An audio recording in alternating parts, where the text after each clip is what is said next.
Newton's second law of equilibrium.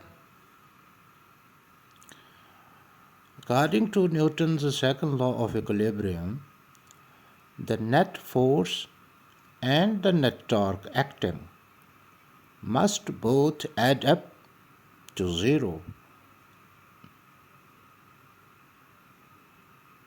The geometry of these sticks are locked into place by the weight of the bottle, creating tension.